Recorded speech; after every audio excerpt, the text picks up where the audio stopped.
à toutes et à tous et heureux de vous retrouver pour cette nouvelle émission des contrepoints de la santé ici à la Villa M. Bonjour Philippe, bonjour Renaud et bonjour Adrien Broche, notre partenaire de Via Voice. Voilà, nous parlerons aujourd'hui d'un sujet central, un sujet de la prévention, sans doute à la clé de résultats positifs de la prévention qui font consensus et pourtant pour vivre consensus, d'abord pour vivre plus longtemps et surtout pour vivre en bonne santé et adapter également notre système de santé aux nouvelles exigences de prise en charge. Et pourtant, il y a beaucoup à faire. La Cour des comptes, très récemment, Philippe, a noté que la prévention était trop peu financée, qu'elle connaissait une gestion fragmentée avec des approches trop généralistes. Enfin, en tout cas, c'est ce que nous verrons avec nos invités que nous sommes très heureux de recevoir aujourd'hui. De gauche à droite, le député du Rhône, Cyril Isaac Sibylle. Vous êtes médecin, vous êtes le coprésident, c'est important, le coprésident de la MEX, vous nous direz exactement ce que vous faites, et vous avez surtout été à l'origine d'un rapport qui a fait date sur la prévention en santé, feuille de route 2023-2027. Nous vous interrogerons assez précisément sur ce rapport. Sylvain Gauthier, par ordre alphabétique, Sylvain Gauthier, oui, qui est un médecin universitaire de santé publique à l'université de Versailles-Saint-Quentin. Nous le suivons beaucoup, Guillaume Gauthier, parce qu'il produit beaucoup d'études et nous voulions effectivement savoir de quoi nous parlons quand nous parlons de prévention. Clarisse Lost, vous êtes pharmacienne, mais vous êtes aussi la présidente d'un grand laboratoire pharmaceutique MSD et notamment nous vous interrogerons, Philippe et moi, notamment sur des aspects importants de la prévention qui est notamment la vaccination, mais pas que. Et puis Guillaume Pourchet, vous êtes médecin, chirurgien, et vous êtes responsable d'un centre de prise en charge de la maladie de l'obésité. Ça nous a paru important d'en parler. Et également, donc, vous êtes l'auteur de ce nouveau livre intéressant que nous recommandons, que je montre à notre réalisateur qui le filme. Ce livre, Guillaume Pourchet, l'obésité, la maladie du siècle, ni une faute, ni une fatalité. Vous nous expliquerez pourquoi ce n'est ni une faute, ni une fatalité. Alors, nous faisons cette émission aujourd'hui dans un climat un peu particulier. Ce soir, je crois qu'il y a la CMP, discussion de la CMP. Sera-t-elle conclusive ou pas? Commission mixte paritaire entre députés et sénateurs. Nous interrogerons notre député du jour pour nous dire ce qu'il en pense, le PLFSS. Cette émission est enregistrée ce 27 novembre dans la matinée à Paris, à la Villa M. Merci à nos partenaires, groupe Pasteur Mutualité, MSD, Point Vision, CARE et Via Voice. Philippe, première question, si tu veux bien. Merci d'avoir accepté notre invitation. On compte beaucoup sur vous aujourd'hui, parce que la prévention, tout le monde en parle, tout le monde en veut, comme a dit Pascal, et puis ça marque le pas au niveau des résultats. Comment faire en sorte que la prévention réellement investisse la France et permette d'avoir moins de souffrance, des économies sur le système de santé? On voudrait que ce débat ne soit pas un énième débat sur la prévention, mais qu'on essaye avec vous, vous nous disiez qu'est-ce qu'il faut faire concrètement pour que ça avance plus vite, quelles sont les priorités. On va commencer avec vous, Cyril Isaac Sibylle. Vous avez élaboré l'année dernière une feuille de route, carrément, 2023-2027 sur la prévention. Alors, c'est un travail qui est assez remarquable parce que vous avez beaucoup travaillé, c'est bien. Vous avez associé des professionnels de santé, des institutionnels, et vous avez fait une feuille de route avec des priorités, justement. 3 priorités à 3 âges de la vie. Donc, on dit c'est formidable. Et on verra aussi avec le sondage de Via Voice que les Français sont prêts à s'investir. C'est déclaratif, ils sont prêts à s'investir dans la prévention. Alors, Cyril Isaac Sibylle, ce rapport, qu'est-ce que ça a donné? Quel était l'accueil? Est-ce que ça peut être progressé ou une fois de plus, c'est perdu dans la nébuleuse de la prévention? Non, c'est pas perdu. C'est pas perdu. Moi, ça fait 4-5 ans, donc je suis médecin, ça fait 4-5 ans effectivement, en étant élu donc à l'Assemblée nationale, que je travaille justement sur la prévention. Moi, je fais le constat, effectivement, comme vous savez, effectivement, depuis, en France, on a fait le pari du soin, et actuellement, on sait produire du soin, on sait bien produire du soin, et on produit tellement de soins qu'effectivement, qu'on dépense de plus en plus d'argent là-dedans. Par contre, on ne produit pas de la prévention. Et mon but, qu'est-ce qu'il faut faire? Il faut faire un vrai virage pour maintenant produire la prévention, mais produire la prévention. Alors avant, je disais systémique. Systémique, on ne sait pas bien ce que ça veut dire. Donc maintenant, je dis, je veux que ça soit industriel. On a su produire des soins de manière industrielle. Actuellement, on fait de la prévention, mais on fait de la prévention un peu artisanale, sympathique, mais pas efficace. Donc c'est surtout éparpillé, quoi. Il n'y a pas de gouvernance, il n'y a pas de financement. C'est sympathique artisanal, alors qu'il faut effectivement que ça soit industriel. Et pour que ce soit industriel, quelque part, il faut avoir... C'est assez simple, hein. On a su faire ça, il faut avoir des priorités. Moi, j'aimerais savoir, au niveau santé, quelles sont les priorités. Et moi, je pousse le gouvernement et les ministres pour savoir quelles sont leurs priorités au niveau de santé. Il faut avoir des priorités, il faut avoir des indicateurs. Bien évidemment, comme on dit une gouvernance, il faut qu'il y ait un portage politique. Et donc, j'essaie de porter, mais il faut qu'il soit porté par... Et qu'il soit incarné. Vous voulez un ministère dédié à la prévention. Mais quel est l'accueil? On a l'impression... Attends, parce que juste, on a l'impression que votre feuille de route, ça fait un peu pchit. Non, ça fait pas pchit dans le grand sou. Alors, ça fait pchit. C'est pas le grand soir. J'ai pas obtenu le grand soir. Mais chaque fois qu'il y a un texte à l'Assemblée, j'arrive à pousser des mesures. Il y a un texte. Et moi, je crois beaucoup. Donc, à une politique industrielle de prévention et qui soit globale dans toute la société.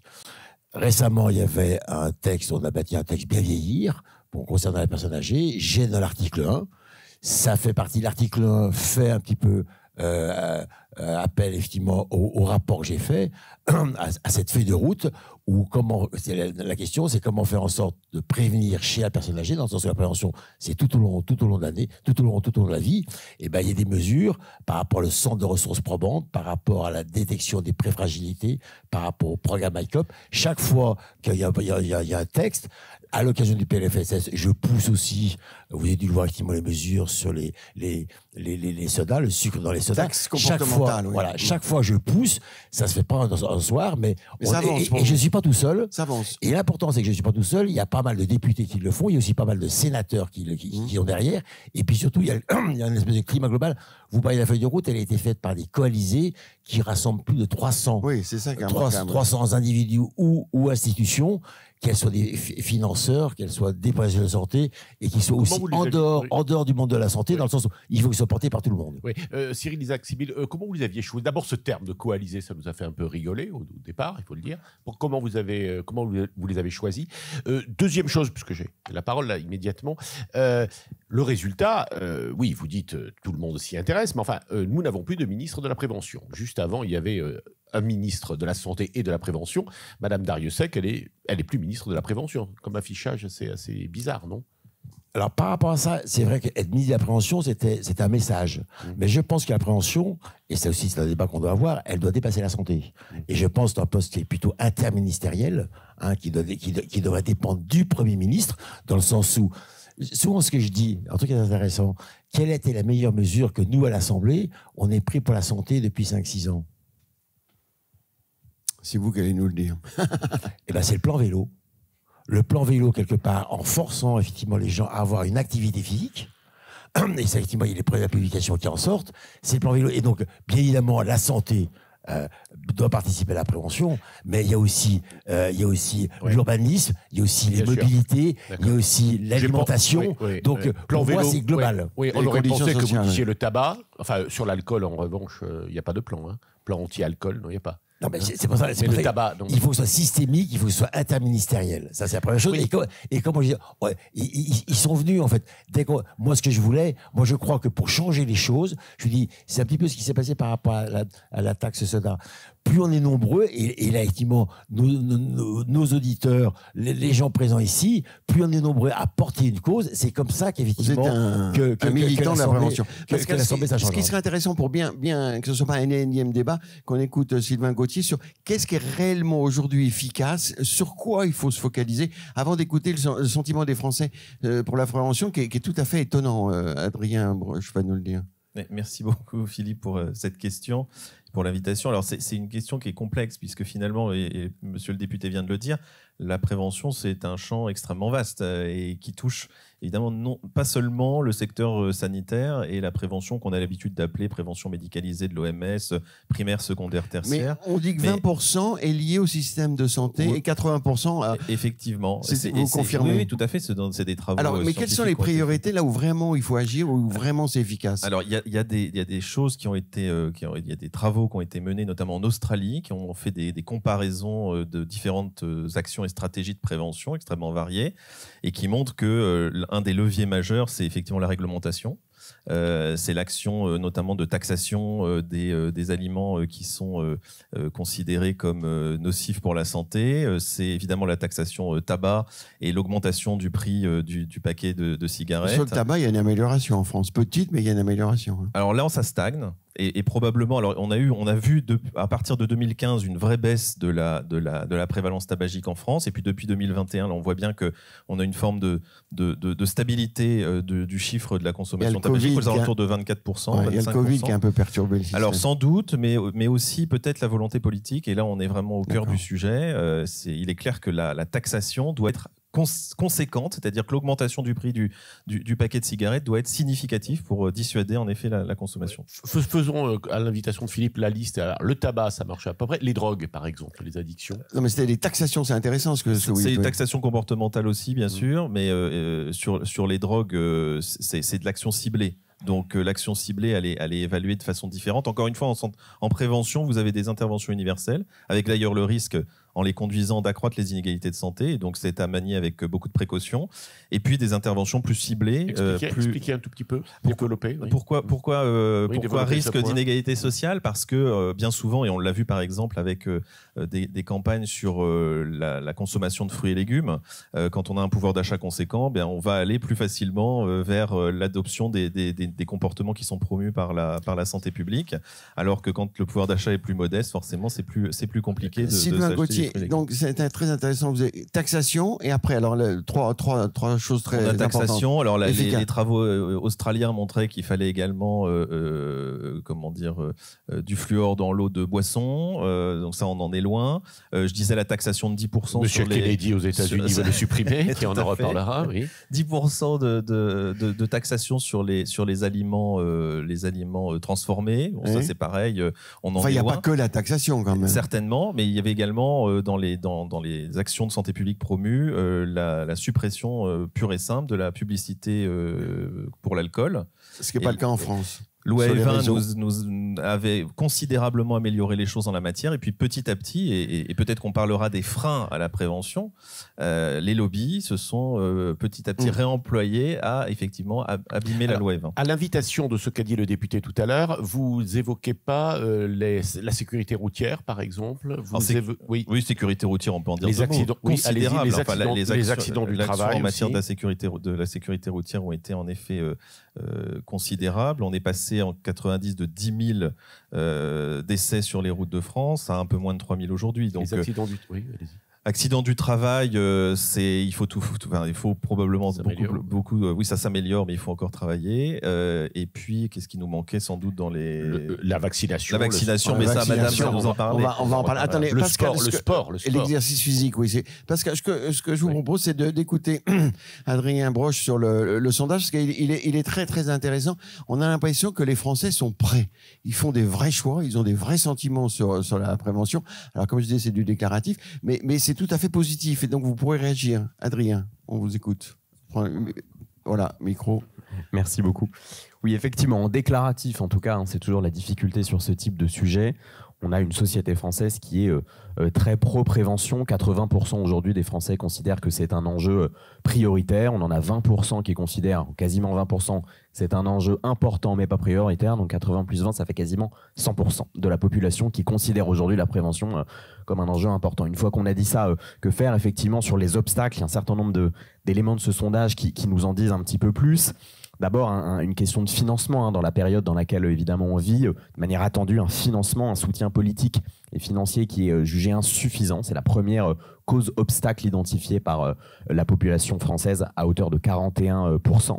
Ensuite, un modèle de santé qui est centré sur le curatif, encore, on en parlait un petit peu tout à l'heure. Alors, ça plaide évidemment pour ou plutôt contre une sorte d'incapacité à la fois systémique ou industrielle, comme vous le disiez, à réformer cette philosophie du rapport à la santé qui est très présente en France. Une importance accordée aux soins curatifs qui se fait donc au détriment de la prévention. C'est identifié par plus d'un Français sur 4 aujourd'hui.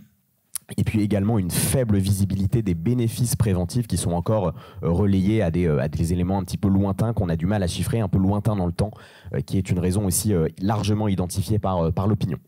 Une troisième chose, un troisième élément, c'est le déficit de culture et de sensibilisation, qui est là aussi très fort. L'absence d'une culture de la prévention en France, identifiée par 33% des Français. Un Français sur 3 aujourd'hui voit cet enjeu culturel comme un véritable obstacle à aller sur davantage de prévention. Et puis aussi la faible sensibilisation aux bénéfices qu'elle peut offrir, c'est aussi identifié par un tiers des Français. Sur les leviers d'action qui sont identifiés, d'abord une mobilisation conjointe des acteurs de santé et des citoyens eux-mêmes. Vous le disiez, plébiscite sur l'action citoyenne. On n'a pas comme on a tendance à le dire en matière de relations à l'Union européenne, une France du oui, une France du non. On a une France du oui, elle-même divisée entre une France du oui tout à fait, c'est à peu près 30% des gens, et une France du oui plutôt, qui est à hauteur de 50-55% de la population. Donc sur cette réponse un peu molle, en bleu clair, nous comme on dit sur les graphes, qui convient aussi de travailler parce qu'on est sur justement un comportement qui peut changer mais qui doit être incité et compagnie pour justement passer à l'acte. Et alors, oui. Adrien, incroyable, 90% des Français disent qu'ils sont d'accord pour changer leur comportement. Exactement, c'est ce que je mentionnais. En déclaratif en tout cas, avec cette petite subtilité quand même sur ceux qui sont complètement prêts à le faire et ceux qui sont plutôt enclins à changer de comportement.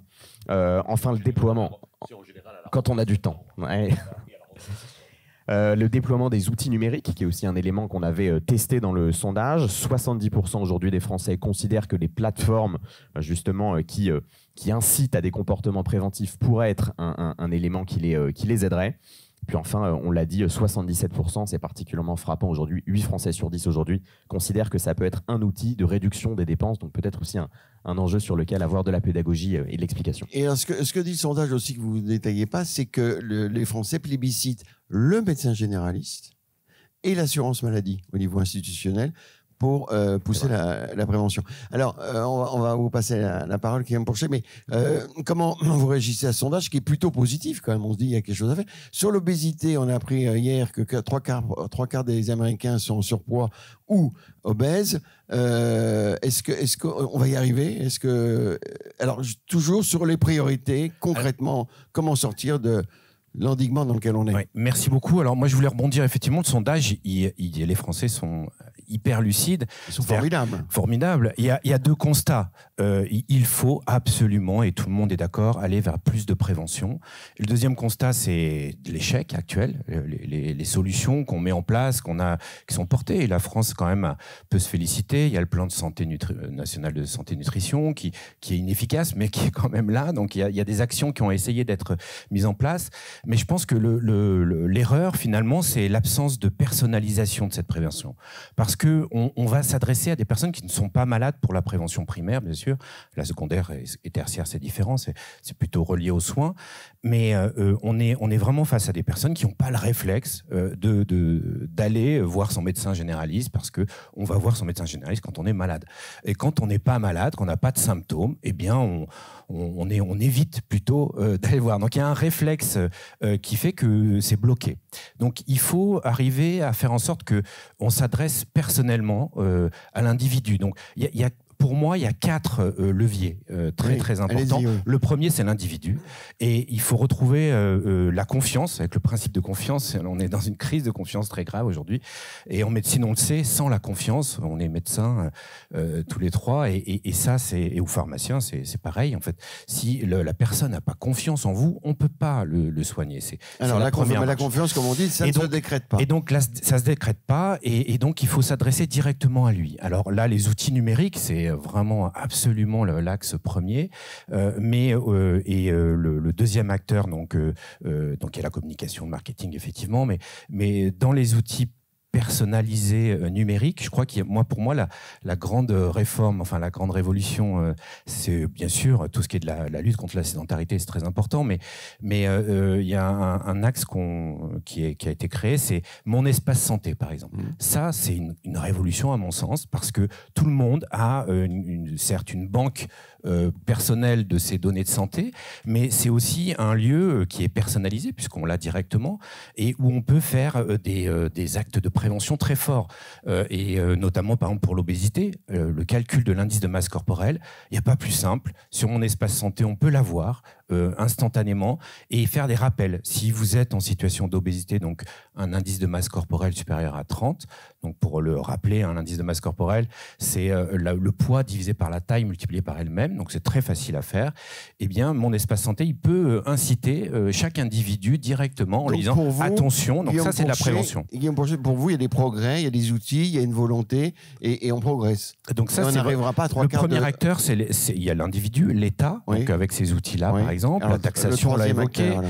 Le troisième acteur, eh bien, c'est les mutuelles. Je crois et puis moi je représente aussi le groupe Pasteur Mutualité aujourd'hui où j'essaie en tant que professionnel de m'occuper de la prévention. On a beaucoup d'actions, on est dans la Villa M aujourd'hui, donc il y a tout ce qui est de la méthode M, donc on a essayé de développer. Alors tout le monde peut aller sur le site pour voir, je ne vais pas faire la pub, déjà que j'ai eu un temps de pub très fort juste avant, mais voilà, donc les mutuelles ont une place très importantes parce qu'elles ont un intérêt, elles défendent la santé de leurs adhérents, donc elles ont un intérêt avec l'assurance maladie, parce que les Français plébiscitent. C'est l'État, l'assurance maladie, hein. Oui. C'est l'État. Enfin, c'est l'État, oui, non, c'est les partenaires sociaux. Oui, et puis les partenaires sociaux, mais quand même, il y a on en parle. Quatrième. Le PLFSS, c'est quand même pas, c'est pas les partenaires sociaux. C'est les parlementaires. voilà. Donc c'est quand même relié effectivement avec les parlementaires. Alors quatrième communautaire. Et donc le quatrième, c'est l'entreprise. Et là, le monde de l'entreprise doit agir plus. Et je crois qu'il y a un certain nombre de sociétés avec la QVT, comme on dit, la qualité de vie au travail, les campagnes de vaccination qui sont poussées. Il y a beaucoup d'actions qui peuvent être incitées et portées par cette. Le spécialiste que vous êtes, le Nutri-Score, vous le mettez où ? Le Nutri-Score, malheureusement, il n'y a aucune mesure qui soit parfaite, mais c'est quand même une brique qui est intéressante et qu'il faut défendre parce qu'elle permet de donner une information, certes pas parfaite, mais qui est rapide et qui permet d'avoir des réflexes de consommation qui ne sont pas inintéressants. La taxe sur le sucre, c'est semblable. C'est-à-dire qu'on est face à des produits qui intoxiquent la population et qui font des gros bénéfices auprès des gens qui n'ont aucune moralité, à mon sens. Et donc, c'est important de pouvoir mettre des règles. Et ça, c'est le rôle des parlementaires, de l'État. Et donc, c'est très, très important. Parce que vous êtes là, je voulais vraiment vous interroger. Le Nutri-Score, moi, je le regarde. Je trouve que c'est bien. Mais ce qui est désespérant, c'est qu'il y a plein de produits qui n'en faut pas partir. Enfin, en tout cas, qui n'indiquent pas le Nutri-Score. Et il y a des sociétés qui se retirent du Nutri-Score. Oui. Alors après, on nous avait dit que c'était absolument génial. On était super enthousiastes. Et puis finalement, maintenant, on nous dit c'est pas terrible. Qu'est-ce que vous en pensez ? C'est très français. On est toujours dans la critique permanente. Je pense que c'est une brique. Il faut l'améliorer. Il faut optimiser. Il faut se réunir autour d'une table pour que des industriels qui se sont retirés reviennent sur ces principes-là. Parce que c'est quand même notre universitaire là-dedans. Non, mais sur cette question, alors le Nutri-Score, bien sûr. Enfin, je peux pas dire qu'il n'est pas efficace. Il a été travaillé par l'équipe de Serge Hertzberg, comme vous le savez, et promu au niveau européen. Mais pour l'instant, il n'est pas adopté de façon systématique par tous les pays européens. Et industriels. Et en l'occurrence, les industriels travaillent de façon extrêmement méthodique pour en effet détruire ce bel acquis de la santé publique. Donc la question des lobbies est essentielle quand on parle de prévention, puisque bien évidemment, que ce soit sur le tabac, et les méthodes sont les mêmes, que ce soit sur le tabac, sur l'alcool, sur la malbouffe, on a en effet... J'aimerais bien avoir l'avis de Mme Lost, le Nutri-Score et le député. Allez-y. Donc vous avez allez-y, député. Et puis après, on parlera plutôt vaccin avec vous. Moi, je crois qu'il y a vraiment 3 leviers. Il y a le levier qu'on oublie, et pour moi, le levier le plus essentiel, c'est l'éducation.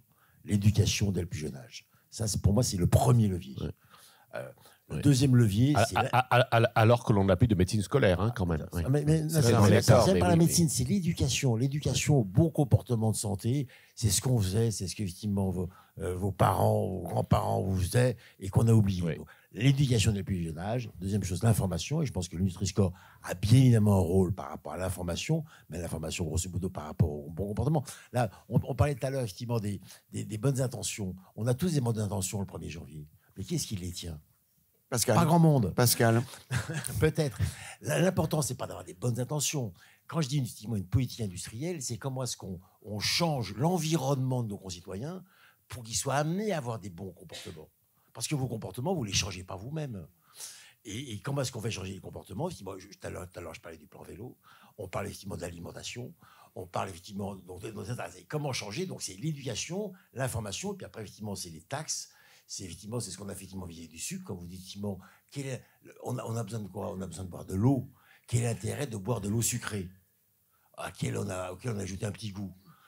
Aucun. Donc, quelque part, effectivement, il faut taxer, il faut faire en sorte, comme les plats ultra transformés, et à mon avis, il y a ces 3 moyens, il y a ces 3 leviers. Et après, Le sel aussi. Oui, bien sûr. Mais le sel, ça intéresse. Probablement pire que le sucre. Mais dans le pain, il y a une amélioration du sel. On a baissé le sel. Maintenant, le pain est beaucoup moins salé. Exactement. Le problème, maintenant, effectivement, tout ça, c'est des additifs. Et donc, moi, j'insiste là-dessus, c'est on ne change pas spontanément et bon, l'espace santé, et c'est ce côté individualisation. C'est tout le monde. Je Oui. veux dire, on a des tas de leviers, Oui. on a des tas de cibles, que ce soit les enfants, au travail, les personnes âgées, mais il faut que ce soit industriel et qu'on touche tout le monde, les problèmes Et que ce soit gouverné, quoi. Et en dehors des problèmes de santé, avec le rôle, justement, je prends des élus locaux, des collectivités, le rôle des éducateurs, des animateurs sportifs, c'est l'ensemble de la population qui doit faire de la prévention. Alors, Clarisse Loss, vous êtes chef d'entreprise, vous êtes aussi industriel du médicament, donc on va parler des vaccins. Alors, les vaccins, les Français, grosso modo, sont pour les vaccins, hein, les trois quarts, mais au niveau de la grippe, au niveau du Covid, au niveau de l'HPV, le papillomavirus, ça ne marche pas comme on souhaiterait. Quel est votre regard pour améliorer justement au niveau des vaccins? Est-ce qu'il y a une réticence qui est logique? Est-ce que les vaccins sont bien tolérés? Est-ce qu'ils sont efficaces? Quel est le regard d'un industriel du médicament? La ministre, Madame Darrieussecq, va dans une école vendredi pour justement inciter à la vaccination contre le papillomavirus, qui progresse, mais doucement. Comment accélérer? Alors, il y a Oui, c'est bon, allez-y. Allô. Il y a plein de choses qui ont été dites et je pense qu'on est tous assez d'accord sur le fond. J'aimerais revenir peut-être sur 2-3 points. Les Français sont tous d'accord. Sur la prévention, on est à 80%. Sur les vaccins aussi, tout le monde est d'accord. Si on regarde les chiffres, on n'est pas bon. On n'est pas bon. Même sur les chiffres de dépistage... on va parler du dépistage, c'est très mauvais. Parce que le dépistage, ça fait partie de la prévention, absolument. parce qu'on sait que traiter une maladie très tôt, ça nous permet d'éviter les conséquences. Si on regarde la Clarisse, vaccination... Sur le dépistage, parce que vous en parlez, cancer du côlon et cancer du col, 30%. C'est très peu. Oui, on est à 40, 50, mammographie pareil. Oui. Et on est dans un système où on prend tout en charge, tout le monde est d'accord, mais Alors comment on est accélérer? loin L'idée, de c'est tout ça. de se dire comment sur les faire mieux vaccins, rapidement. à moins d'avoir des vaccins obligatoires sur les vaccins pédiatriques, où on est à 90%, tous les autres, que ce soit la grippe, le Covid, on est à 50%, papillomavirus, 50% chez les 12 ans, bien moins en dessous, et pneumocoque chez le senior, on est à 5%. On est à 5%. Tous les pays, alors on parlait de benchmarks internationaux, vous avez mentionné l'Australie, qu'est-ce qui marche? Parce que je pense que c'est intéressant de regarder au final qu'est-ce qui marche. L'Australie, c'est le pays phare. Là. Effectivement, il peut y avoir de la taxation et des contraintes un peu plus coercitives ou obligatoires, mais ce qu'ils ont très bien fait, c'est l'éducation, et vous en avez parlé dès le plus jeune âge, à l'école, pour pouvoir sensibiliser sur les bonnes pratiques, qu'elles soient alimentaires, en santé, prévention. Ils ont fait de l'école un lieu de vaccination. Alors effectivement, on bouge. On se dit, bon, qu'est-ce qu'on peut faire de différent? L'année dernière, il y a eu cette première étape de vaccination à l'école pour le papillomavirus spécifiquement, mais on pourra en faire beaucoup d'autres. Aujourd'hui, ça décolle doucement.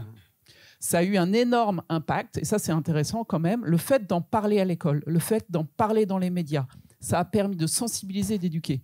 Donc certes, il y en a peu qui se sont fait vacciner à l'école, mais au final, c'est 50% des jeunes de 12 ans qui se sont fait vacciner au total, donc chez le médecin, chez le pharmacien, à l'école. Et ça, c'est important. Ça montre à quel point l'information délivrée à l'école est importante. Donc ça, c'est un premier point. Je pense que ça, c'est fondamental. Et ensuite, il y a tous les âges de la vie. Et tous les âges de la vie, oui, l'entreprise est effectivement un lieu de vie extrêmement important, où c'est notre rôle en tant qu'employeur de donner du temps, de la flexibilité pour ces rendez-vous médicaux, des campagnes d'information, des campagnes de vaccination, permettre du sport. Il y a tous ces moments-là dans la vie de l'entreprise. Comment on a ça au cœur de notre politique de ressources humaines pour permettre à nos employés de prendre du temps pour eux, pour leur santé. Vous êtes une entreprise de santé, donc il y a une sorte de ça marche dans les très grandes entreprises. sensibilisation, mais sur sur les autres entreprises, et justement, comme disait Pascal, les petites entreprises, comment faire pour faire plus, pour aller plus rapidement? Et sur les vaccins, parce que est-ce qu'il faut rendre les vaccins obligatoires? Ah, ça, c'est l'éternel débat. J'étais pas pour ça, mais je commence à me poser la question, en fait, parce que la ceinture en voiture, voilà, si on nous avait tous dit c'est optionnel, c'est mieux, hein, est-ce qu'on l'aurait fait? Il ne faut pas fumer dans les restaurants, c'est mieux pour les autres, est-ce qu'on l'aurait fait? Donc il y a un moment, je commence à en douter, je pense que je ne suis pas du tout pour des méthodes plus obligatoires, mais on voit sur les vaccins pédiatriques, ça a marché. Donc, ça marche parce que si l'enfant n'est pas vacciné, en fait, je pense il n'y a pas de remboursement. On voit qu'il y a la volonté. Il y a la volonté sur la prévention, il y a une confiance globale sur la vaccination, il n'y a pas de gros sujet. En revanche, il y a cette inertie. On entend plus les anti-vax que les pro-vax. Hein, mais enfin... De moins en moins. Donc il y a une inertie entre j'ai conscience, mais je ne bouge pas parce que la prévention, c'est prendre un acte aujourd'hui pour me protéger demain, alors que j'ai des millions de problèmes aujourd'hui. Et pour l'État, c'est pareil, c'est financer aujourd'hui pour faire des économies demain, alors que j'ai plein de problèmes à gérer aujourd'hui. Et M. Kennedy aux États-Unis, anti-vax, ministre de la Santé, qu'est-ce que vous en pensez? On va se concentrer sur nos problématiques françaises. Oui, mais vous êtes présidente de l'Agifarm. J'ai appris ça. Donc, c'est une association des laboratoires américains en France. Qu'est-ce que vous en pensez, Madame Lost? Non, mais je ne vais pas commenter parce que c'est le choix des Américains et on est sur le territoire français. Par contre, moi, ça m'interpelle et sur un sujet qui m'est cher, c'est comment on développe davantage la culture scientifique dans l'ensemble de notre société et dans les décisions. La culture scientifique, c'est celle qui nous permet d'avoir l'esprit critique, de nous poser les bonnes questions, de suivre les décisions d'un point de vue avec une bonne méthodologie. Et ça, c'est essentiel. Et aujourd'hui, ça se perd quand même d'avoir cette culture scientifique dans l'ensemble des décisions qu'on prend. Oui, je vous invite à lire également ce livre-là qui vient de sortir d'Antoine Flahault, hein, très bon livre, venir nous voir. Oui. Intéressant, et notamment sur la question de la culture. Alors, il parle beaucoup d'ailleurs de la Suède, hein, sur la vaccination. Suède est un autre benchmark intéressant. Ouais. Et qui n'a rien obligé. Mais alors, ce qui est marrant, c'est qu'ils n'ont rien obligé, mais finalement, les Suédois ont intégré ce qu'il y avait à faire. Enfin, bon, c'est sa théorie. Alors, justement, sur la vaccination, le député, qu'est-ce que vous en pensez? Parce que sur la grippe, c'est moins bon que l'année dernière. Sur le Covid, ça décolle pas. Alors, je dit, il y a pas très peu de cas de Covid. Sur le HPV, on l'a vu, c'est pas terrible. Comment faire? Rappelons quand même que la ministre de l'époque, Madame Buzyn, a instauré 11 vaccins obligatoires. C'est quand même énorme, hein. Elle a porté à 11. Il y en avait 3 obligatoires, 8. Oui, absolument. Et ça s'est passé comme une lettre à la poste. Ça s'est pas vraiment passé comme une lettre. J'étais député, ça n'a pas été simple. Et maintenant, effectivement, c'est assimilé. C'était pas simple à l'époque. Hein. Moi, je me souviens d'articles de certains journaux contre ceux qui soutenaient cette réforme. Moi, je crois beaucoup. Augmenter la vaccination. Je crois beaucoup à l'éducation et puis après à la responsabilité. Je pense qu'il faut responsabiliser. Pour que ça fonctionne, il faut responsabiliser l'ensemble des acteurs. Bien évidemment les professionnels de santé, mais aussi les patients. Et je pense qu'il faut quelque part, il faudrait pouvoir, j'étais dans un colloque récemment, il faudrait pouvoir responsabiliser les patients au fait de se faire vacciner. On responsabilise. Comment on responsabilise un patient pour se faire vacciner? Les Français, parce qu'on n'est pas encore malade. Voilà. Moi, ça fait longtemps que je porte des amendements, par exemple, au niveau de la santé dentaire. Quelque part, je pense que, comme le font les Allemands, avoir un rendez-vous de prévention tous les ans, pas obligatoire, parce que je ne pense pas qu'il faut rendre ça obligatoire. Mais par contre, lorsqu'on veut être pris en charge à 100% dans le cas des soins des prothèses dentaires, on a accès à la prothèse dentaire gratuite à condition qu'on ait eu cet examen de prévention annuel. Et je pense que c'est comme ça qu'on responsabilisera. La vaccination, je crois aussi beaucoup, et vous avez parlé, par exemple, aux mutuelles. Je pense qu'il les mutuelles, il y a des contrats groupes dans les entreprises. On pourrait avoir... Moi j'arrive pas à comprendre comment c'est pas déjà fait. On voit par rapport à la grippe, on voit le nombre d'arrêts de travail, on voit les complications pour les patients, les complications pour les entreprises. Je pense que dans le cadre des mutuelles et des contrats groupes, on devrait effectivement faire en sorte que la mutuelle fasse un travail pour qu'il y ait une meilleure pénétrance de la vaccination. Une organisation dans l'entreprise. Une organisation. Et je pense que grâce au contrat groupe et grâce aux mutuelles, on peut avoir effectivement des taux de pénétration de la vaccination beaucoup plus importants. Pourquoi vous ne le faites pas? Ben oui, c'est vous, la mutuelle. Nous, on a toute une approche préventive qui est très développée. Il y a même sur les vaccins, sur la vaccination d'entreprise, c'est vrai que c'est un lieu favorable parce que il y a un mouvement de groupe. Je ne crois pas qu'il y ait de mutuelle qui incite à la vaccination, mais voilà. Après, il y a pas mal sur les échecs de la prévention. Moi, c'est un sujet que je connais bien, qui est l'obésité. Il y a aussi parfois une mauvaise analyse du problème. C'est-à-dire, par exemple, sur l'obésité, qui est une maladie, ça, il faut le rappeler, parce que il y a encore plein de préjugés qui sont reliés à l'ignorance. En vrai, on croit que vous êtes obèse parce que vous êtes trop feignant, mal éduqué ou vous mangez mal. Ça, c'est une erreur d'analyse grossière. C'est-à-dire que comme c'est une maladie, c'est pas la faute des personnes qui sont en situation d'obésité. Eh bien, vous avez forcément des causes et des facteurs aggravants. Et on a concentré nos campagnes de prévention, qui sont d'ailleurs pas très bonnes parce qu'elles sont grand public, non pas personnalisées, sur les facteurs aggravants seulement.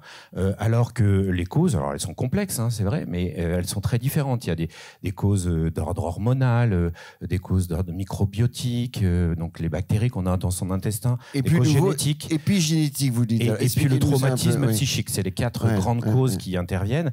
Et ça, alors c'est vrai que c'est difficile d'accès à la prévention, mais ne serait-ce que, par exemple, on voit l'obésité, c'est comme une épidémie. Vous l'avez évoqué aux États-Unis, 70% de la population qui est en situation de surpoids et d'obésité. Excusez-moi, je vous coupe. Ça s'aggrave parce que je croyais que Madame Obama avait permis finalement de stabiliser un peu. Malheureusement, ça s'aggrave. Ça s'aggrave parce que, en fait, c'est ce que j'allais dire, un des leviers, à mon sens, c'est de soigner la population malade, parce que ça se comporte comme une épidémie. Tout le monde en parle comme tel, l'OMS, c'est une pandémie même. Et donc, on a probablement des mécanismes de transmission qui passent par ce qu'on appelle l'épigénétisme. Alors, ceux qui ne connaissent pas, on peut en parler longtemps. On connaît, bien sûr. Non, mais c'est incroyable. Mais c'est passionnant parce que c'est la transmission de l'acquis. C'est-à-dire que dans vos gènes, qui peut être comparé à un livre, on met des marque-pages pour pouvoir aller directement, pas lire tout le livre, mais lire seulement la séquence qui est utile au vivant. Et ça, on le transmet à ces enfants. Donc, c'est passionnant, fantastique. Et dans l'obésité, ça intervient. C'est-à-dire qu'une personne en situation d'obésité grave, il va transmettre à 100% les dérèglements.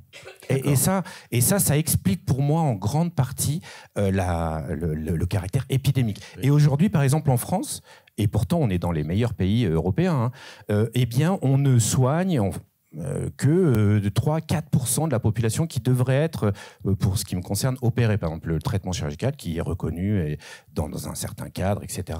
Eh bien, c'est le traitement pour les très grandes obésités. Mais Guillaume Pourchet, vous n'avez pas répondu à notre question. Est-ce qu'on va arriver au même taux que les États-Unis en France? Alors, je pense pas. Je pense pas parce que justement pour cette raison épigénétique, peut-être que le peuple français, si on peut finir comme ça, eh bien, est relativement protégé par son histoire.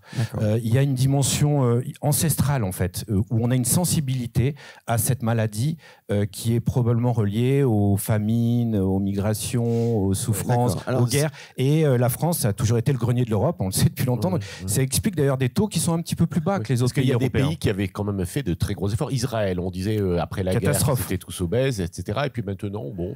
il y a toujours une obésité qui est importante, bien sûr. Le Mexique, catastrophe, 68% sont obèses. Aux États-Unis, c'est 50% de la population, ou presque, qui est en situation d'obésité. Qu'est-ce qu'on peut attendre des médicaments là qui sont sur le marché? C'est un autre traitement qui est intéressant. Il faut l'utiliser, le cadrer. Alors, le cadrage qui est sorti là tout récemment, il est un petit peu, à mon sens, trop rigide et inadapté. C'est-à-dire qu'il y a, ils ont. Parce que c'est la même affaire qu'avec le Nutri-Score. Je suis désolé, mais je trouve. C'est-à-dire qu'en fait, on nous dit que c'est une super. Le médicament, on nous dit c'est génial, ça va tout régler. Et puis après, on nous dit. Oui, c'est ça. Après, on nous dit, mais non, le Nutri-Score, tout le monde était enthousiaste. Et après, on nous dit, non, mais finalement, c'est pas terrible. Moi, j'aimerais bien avoir l'avis là. Non, mais par exemple, pour le médicament, c'est un outil thérapeutique qu'il faut faire avec des médecins, prescrit dans des circonstances, etc. Mais c'est pas le miracle. Et ça, il faut arrêter avec. En fait, c'est très français, ça. On est très bonapartiste. On veut l'homme providentiel, la solution providentielle, tout de suite. Et c'est difficile. Sylvain Gauthier, vous dites, en fin de compte, les consultations qui ont été instaurées là, à des âges clés de la vie, c'est pas forcément la solution. pour revenir dans le cœur de la prévention, ce qui est le plus important, c'est qu'à chaque contact avec le système de santé, on parle de prévention. Alors, ça paraît logique, ça paraît bien, ça se fait pas du tout aujourd'hui. Comment faire en sorte que ce contact avec la prévention, à chaque consultation, à chaque relation avec la santé, avec le système de santé, s'améliore? Quels sont en Australie ou quelles sont les possibilités? Ouais. Là, c'est pas tellement l'Australie, c'est surtout nos amis du Royaume-Uni qui font ce qu'on appelle le Making Every Contact Count, Voilà. C'est-à-dire que vraiment à chaque étape de contact d'un habitant, d'une personne, d'un usager avec le système de santé, il y a une opportunité de faire de délivrer un message de prévention personnalisé pour le coup. Alors ça suppose quand même en amont et on avance parce que effectivement, depuis tout à l'heure, on se tape un peu. On dit bon, la prévention, il faut l'améliorer, etc. On a quand même cité les 11 vaccinations obligatoires, la présentation du plan national de santé publique en comité interministériel pour la santé en 2017. Donc, il y avait une vraie volonté d'aller sur l'interministérialité sur ces sujets. Il y a en effet les bilans de prévention. Il y a eu le service sanitaire qui a été créé. Il y a des choses considérables qui ont avancé quand même dans le champ de la prévention. Et donc, sur cette question des bilans de prévention, c'est mieux que de ne rien faire sans doute, mais en effet, il est probable qu'il faut accompagner ça d'une vraie sensibilisation des professionnels de santé à repérer des situations à risque, à faire des messages de prévention et de l'information auprès de leurs patients, quel que soit le contexte de consultation. Mais comment faire concrètement? C'est de la formation, c'est pour ça que je vous citais le service sanitaire, parce que très clairement sur... le service sanitaire, c'était bien, et puis on nous dit que finalement, c'est pas si bien. La médecine scolaire, alors le service sanitaire, pour accompagner pas mal d'étudiants dans le cadre du service sanitaire, c'est pas quelque chose de négatif. Ce que nous dit le Haut Conseil de la santé publique sur l'évaluation, c'est qu'effectivement, c'est illusoire de penser que le service sanitaire va venir régler des problèmes de santé de la population. En revanche, ça peut en effet être fortement bénéfique, ça reste à démontrer, mais pour les étudiants eux-mêmes. Clarisse, vous vouliez dire quelque chose sur le service sanitaire Non, sur les rendez-vous de prévention, parce que ce qu'on voit, moi je le vois dans le cas de la vaccination HPV, pourquoi elle n'a pas plus lieu chez le médecin? C'est pas qu'ils ne savent pas, bien au contraire. Mais quand vous allez chez le médecin, en général, c'est que vous êtes malade. Vous avez 7 minutes de consultation en moyenne. Amener un sujet de prévention en plus de tout ça, pour le médecin, c'est compliqué. Le deuxième point, c'est quand vous êtes en bonne santé, et les ados, en très très grande majorité, ils n'ont pas besoin d'aller chez le médecin. Donc en fait, ils ne vont pas chez le médecin. Et donc, il y a peut-être un point sur lequel il y a d'autres acteurs aussi que le médecin. Le médecin fait sa part, mais il y en a beaucoup d'autres, et c'est pour ça que l'école est importante. On parlait du pharmacien. Le pharmacien, il y a un maillage territorial énorme, il y a un besoin de le développer sur de nouvelles compétences. Alors il y a déjà la vaccination. Qui est au courant que le pharmacien peut aujourd'hui prescrire les vaccins? Donc il y a eu cette réforme l'année dernière, mais elle n'est pas mise en place. On pêche dans l'exécution en fait de ces réformes-là, et l'importance d'aller plus loin en fait dans les réformes et de les suivre et de communiquer, parce qu'aujourd'hui il y a certains acteurs qui peuvent justement, chaque contact compte, mais donc c'est l'ensemble des acteurs qui doivent pouvoir prendre en charge. Parfois, et donc les rendez-vous de prévention à tous les âges de la vie, c'est au moins ça qui peut au moins créer cette habitude d'aller chez le médecin de temps en temps, pas que quand on est malade. Cyril, vous vouliez intervenir. Et puis on va parler du financement aussi. Et il faut flécher le financement où? Prochaine question. Sur ce point, je pense que tous les contacts sont importants, et les contacts hors médicaux. Oui. Bien évidemment que le professionnel de santé a un rôle, mais l'instituteur a un rôle par rapport à l'éducation à la santé. Le collègue de travail, la personne qui s'occupe de la personne âgée à domicile. Oui. Tout le monde a un rôle pour faire passer un message. C'est ce que alors, quand on dit côté industriel, c'est ça. C'est pas réservé aux professionnels de santé, c'est tout le monde qui doit faire passer un message. Et vous savez, il existe des brevets de secouristes. Moi, je pousse effectivement à ce qu'il y ait un brevet de prévention. On peut être secouriste sans être professionnel de santé. Quelque part, il faut qu'on soit formé à la prévention, qu'on ait des notions de santé publique, exactement comme on le fait au niveau des secouristes, pour pouvoir transmettre ça à la population. Oui. Je vous cherche un peu là-dessus, parce que j'ai bien vu votre rapport. Philippe a dit qu'il était intéressant, etc. Vous dites les familles, d'accord, mais enfin les familles aujourd'hui, elles sont parfois éclatées. Vous dites, je m'appuie. On vous dit l'éducation, l'école, d'accord. Enfin, il n'y a plus de médecine scolaire. Vous êtes c'est pas la médecine scolaire, Pascal. Là. Il y a quand même des systèmes qui ne fonctionnent pas. Et donc, dans le fond, il y a une responsabilité que les pouvoirs publics, donc d'ailleurs les représentants de l'État, doivent avoir, comme vous. La médecine scolaire et médecine universitaire, sur les addictions, etc. Alors évidemment, si vous êtes issu d'une famille tout à fait équilibrée, etc., ça peut passer. Mais enfin, il y a quand même l'aller vers, c'est quand même une chose. Et puis, il y a une chose que je voudrais vous demander. Vous dites, à un moment, il faut organiser tout ça, il faut que ce soit le préfet. Hein. Je vous ai lu là-dessus. Qu'est-ce que le préfet vient faire dans une histoire de ce type? C'est ma question, monsieur le député. Alors, par rapport à ça, c'est intéressant. Je mène une expérimentation qui s'appelle Alliance d'éducation à la santé au niveau de la région Auvergne-Rhône-Alpes. Je suis moi-même lyonnais. Depuis 5 ans, pour faire ça, il a fallu réunir l'ensemble des acteurs. Qu'est-ce qu'on a réuni? Bien évidemment, le recteur de l'académie, qui était partant. On a réuni le directeur général de l'ARS. On a réuni des tas d'acteurs pour faire effectivement cette éducation à la santé dès le plus jeune âge à l'école. Mais pour ça, effectivement, il faut coordonner. Et je pense, alors moi, ça fait 5 ans que je fais ça. C'est moi qui porte cette expérimentation, mais c'est pas un rôle d'un député de le faire.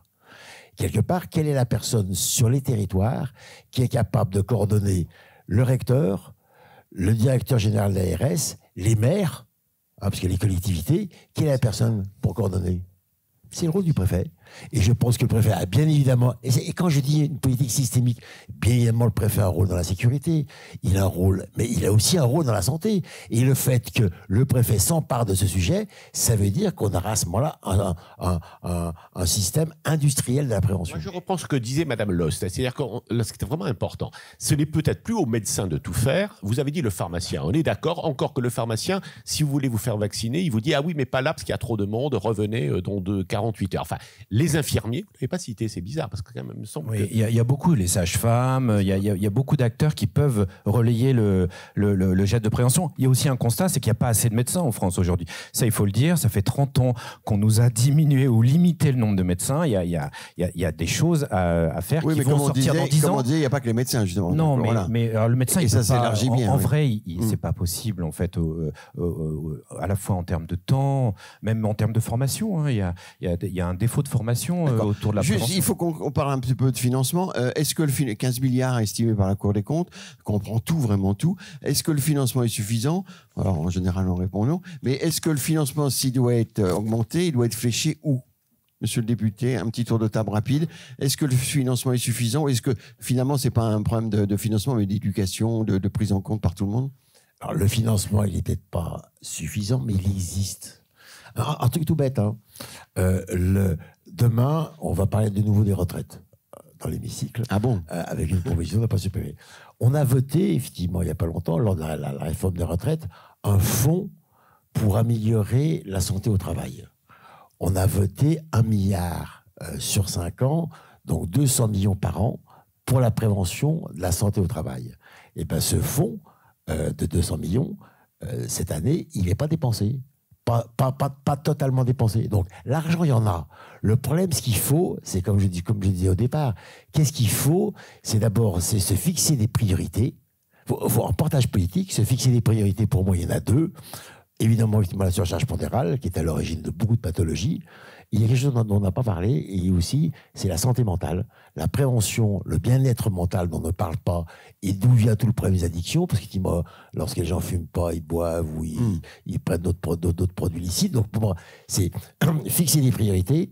Ce portage politique, c'est avoir des indicateurs. Le numérique, pour moi, est essentiel. L'assurance maladie, elle sait très bien... lorsque, je ne sais pas, mais l'assurance maladie, elle sait la dernière fois que vous allez chez votre médecin.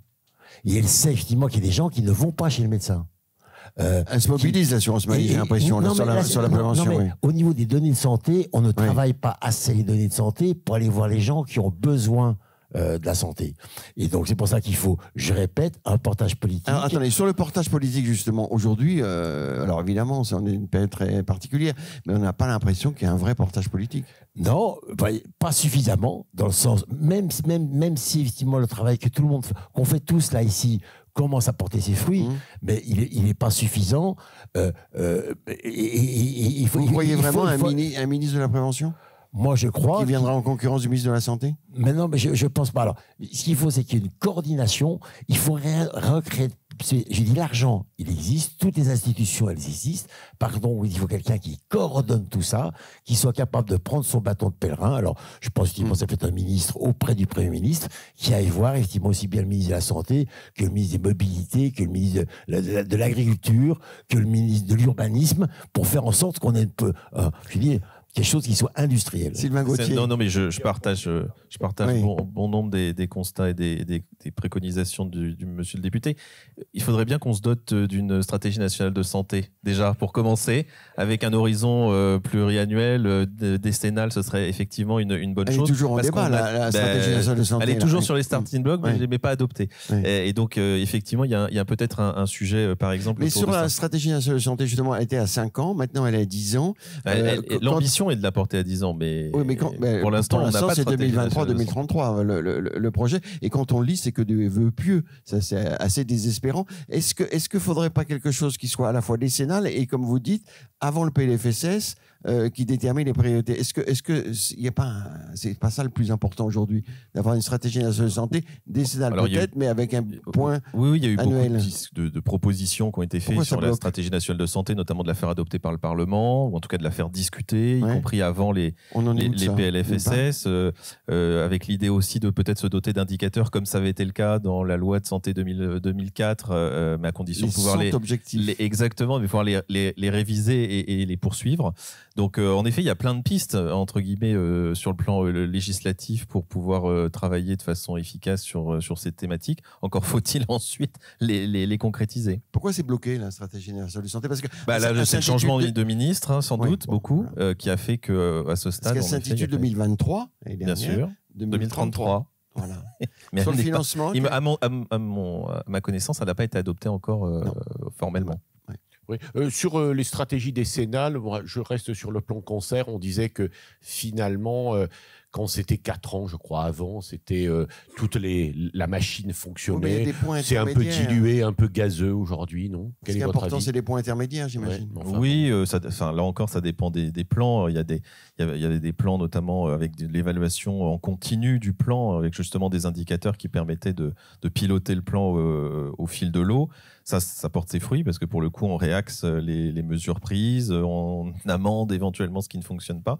Quand en revanche, on se donne une trajectoire de 4-5 ans et puis qu'on regarde les choses au bout d'une mandature, forcément... Je voulais parler d'un point, mais je sais que Guillaume Pouchet voulait y intervenir, mais je voulais parler du 100% santé, parce que dans les financements, notamment souvent Louise Godineau, qui nous écoute souvent ici, je ne sais pas s'il est là ce Bien matin. entendre, ça prévient Oui, l'Alzheimer. il nous dit, alors ça dit-il. a quand même été Oui. visiblement une mesure économique, globale, de santé publique, qui a permis quand même aux gens de se faire appareiller, en fait, etc., de mieux entendre, et que c'est, paraît-il, enfin, je suis là vraiment pour le croire, c'est-à-dire que ça Ah permet bah oui. finalement l'isolement, de supprimer l'isolement. Qu'est-ce que vous en pensez? Ça, c'est une mesure. Mais bien évidemment, effectivement, le 100% santé, j'avais suivi. Alors, je crois effectivement- que le 100% dentaire, ça marche moins bien. Si, ça marche. Tout marche très bien. Ah bon, tout marche. Tout marche très bien, que ce soit au niveau optique, que ce soit au niveau de. Sur les appareil. audioprothèses, il y a un peu de fraude quand même. Ben, ça marche peut-être trop bien, comme vous dites. Et c'est peut-être pas suffisamment régulé. Mais je crois qu'effectivement, au niveau prévention, c'est un rôle aussi bien au niveau des appareils auditifs qu'au niveau des prothèses dentaires, dans le sens où on voit que les personnes âgées aussi sont souvent dénutries.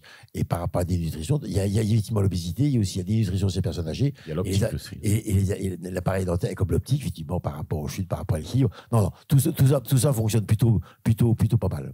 Alors, on arrive. Oui, allez-y, madame. Non, parce que vous parliez des États-Unis tout à l'heure. Je pense qu'il y a un point qu'il faut chérir en France, c'est justement cette couverture qu'on a pour tous, santé universelle, et avec pas d'enjeu financier. Il n'empêche, et je pense qu'il y a un sujet qu'on n'a pas abordé qui est essentiel dans la prévention, qui est l'inégalité face à la santé en général et aussi l'inégalité encore plus forte face à la prévention. Et donc, quand on regarde nos stats, il faut regarder, moi je déteste les moyennes, parce que ça ne nous dit rien du tout, parce qu'on n'est pas moyen. Il y a je reprends à nouveau ce que je connais bien, qui est la vaccination papillomavirus. Il y a des régions qui sont à 70% de vaccination, et il y en a d'autres qui sont à moins de 15%. L'Isère, paraît-il, on vaccine beaucoup. Les Isères vaccinent beaucoup, la Normandie vaccine beaucoup, la Bretagne vaccine beaucoup.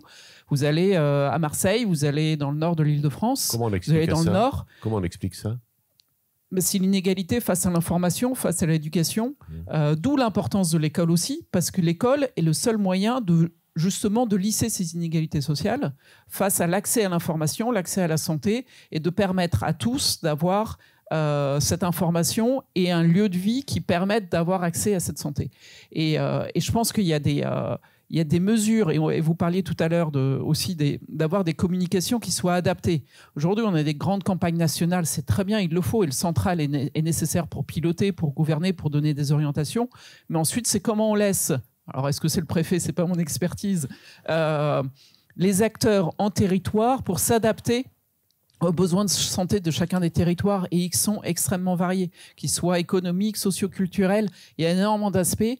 Et donc je reviens sur l'école, parce que l'école, je pense, agit très tôt et de façon uniforme à travers la société. Pascal, pour la médecine scolaire. Non, mais c'est pas tellement la médecine scolaire, parce que si j'ai bien compris, c'est l'éducation par l'instituteur, par le professeur des écoles. Enfin, d'accord. Enfin, il faut aussi qu'il y ait des infirmiers scolaires. Alors, Pascal, on arrive au terme de notre débat. J'espère qu'on a progressé. Tout n'est pas si noir, mais bon, il y a encore du travail. Un mot de conclusion de chacun sur comment, tout simplement, quel est le levier le plus important, comment avancer plus vite. Alors, Sylvain Gauthier, on commence par vous, et puis on va...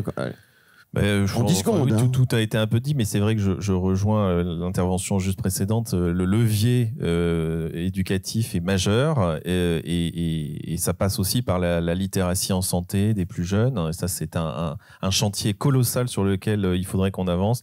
C'est des propositions qui avaient été faites notamment dans le cadre de la mission de Franck Chauvin, de conduire un grand plan de littératie en santé pour l'ensemble de la population, et en particulier pour les plus jeunes. À l'école, il y a quand même des cours quand même sur le... Il y a des cours, bien sûr, mais l'enjeu, il est en effet de faire en sorte d'avoir des programmes probants à déployer sur l'école, et puis évidemment, comme c'était dit, de faire de l'aller vers sur ces publics-là. Et comme dit Madame Lost, qu'on ne néglige pas les sciences à l'école, hein, peut-être ça aussi. Évidemment, pour éviter par la suite qu'il y ait des fake news. Il y a une professeure que je connais assez bien, qui est professeure de lettres, et qui me dit qu'il faut qu'elle fasse des cours d'éducation à la santé. Franchement, quand je la connais bien, je me dis ça va être terrible, ça va être terriblement mal fait. À Paris, je crois, hein, c'est ça. Paris.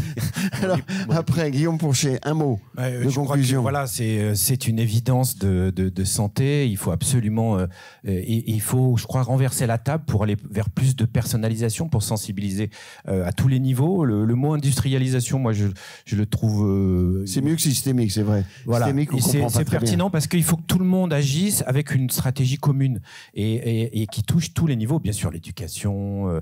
D'accord, mais comment faire? On sait ce qu'il faut faire, mais la question c'est toujours comment faire. Alors, comment renverser faire, la table? C'est immense. Oui. Comment faire renverser la table?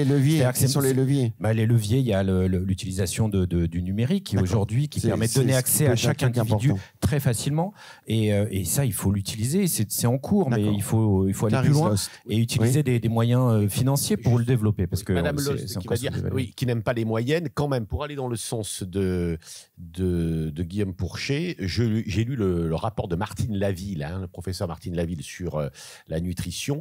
De 97 à aujourd'hui, la prévalence de l'obésité a doublé, passant de 8,5% à 17% de la population française. Ce rapport du professeur Laville, une lyonnaise. Oui, bien sûr. Alors, non, là, sur l'obésité, c'est un enjeu évident, urgent. Il faut agir par le dépistage, par la déculpabilisation de la population, et puis par le soin, parce que si on ne soigne pas la population cible, eh bien, elle transmet. Et ça explique l'augmentation, comme dans toute pathologie épidémique, entre guillemets, si on ne soigne pas. Il faut qu'on rende l'antenne, comme on dit. Clarisse Lost. Je vais essayer de dire quelque chose de différent. Ambition collective et sentiment d'urgence. Voilà. Bon, monsieur le député. Alors vous travaillez beaucoup, c'est votre sujet. Vous êtes content de ce que vous faites, ou comment avancer? Certains soirs, oui. Certains soirs, non. Non, j'ai l'impression que vous démenez beaucoup, et puis que bon, c'est pas facile. C'est un combat. C'est un combat. Ouais. Moi, je reprends effectivement. Ce qui est plutôt sympathique, c'est que les Français sont pour, à 80-100%. Ça, c'est la première chose. Au niveau parlementaire, c'est assez transpartisan. Et donc, c'est quelque chose, effectivement, exactement au niveau du Parlement. On peut avancer. Je vois bien, chaque fois que je présente quelque chose, la prévention, effectivement, ça porte. Après, il y a des choses dont on n'a pas parlé, c'est quelque part, il faut rendre la prévention assez sympathique. Dans le sens où c'est vrai que c'est tout le problème, c'est que ça demande un effort. C'est jamais simple. C'est vrai que jusqu'à maintenant, c'est ce qu'on disait, effectivement, on avait dit aux Français, ayez les comportements de santé que vous voulez, ayez les comportements que vous voulez, on vous soignera. Maintenant, effectivement, c'est vrai que donc ils ont fumé, ils ont bu, ils ont mangé, ils ont. Et quelque part, c'est ça qu'il faut expliquer. C'est tout le rôle de l'éducation, c'est d'expliquer le pourquoi. Et je finirai pour dire effectivement la prévention, pourquoi c'est important, parce que c'est quand même la plus grande inégalité sociale.